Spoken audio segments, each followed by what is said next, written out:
अस्सलाम वालेकुम नाजरीन। मैं हूं डॉक्टर फैयाज़ अहमद, सरबराह शुबा plant physiology chemistry, central cotton research institute Multan. आज हम सीड प्राइमिंग के हवाले से बात करेंगे। सीड प्राइमिंग बुनियादी तौर पर बुवाई से पहले बीज को किसी केमिकल, दवाई, नमकियात या किसी ग्रोथ रेगुलेटर और पानी से भी ट्रीट किया जा सकता है।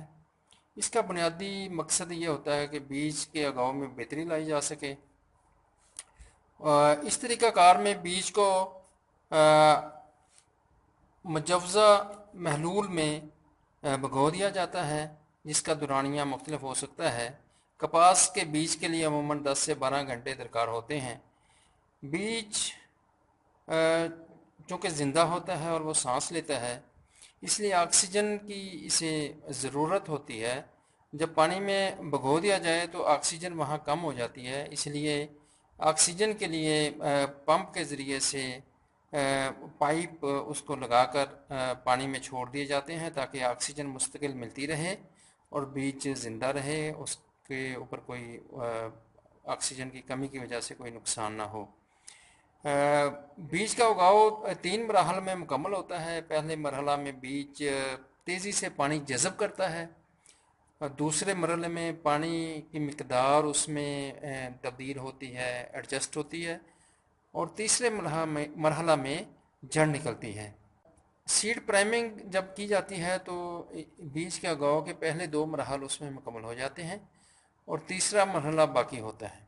और जब बीज को बो दिया जाता है ज़मीन में, तो तीसरा मरहला वहाँ पे मुकम्मल होता है।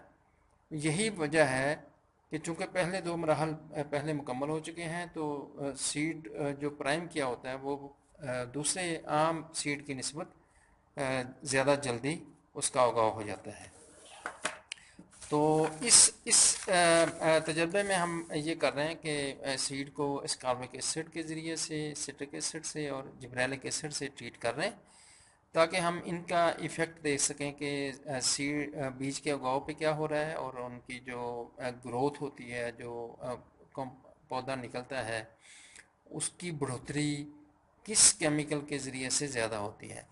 तो ये हमारा जो तजर्बा है ये आखिर तक चलेगा। इसमें हम बाद में स्प्रे के ज़रिए से भी इन केमिकल को अप्लाई करेंगे और उनका असर देखेंगे कि इन केमिकल्स का असर हम देखेंगे कि पौधे की बढ़ोतरी पर क्या होता है, और आखिर जब फसल तैयार हो जाएगी और उसका बीज बनेगा तो उस पे भी देखेंगे कि उस बीज की सेहत कैसी है, उसका उगाव कैसा है, उसके अंदर तेल की मिकदार कितनी है।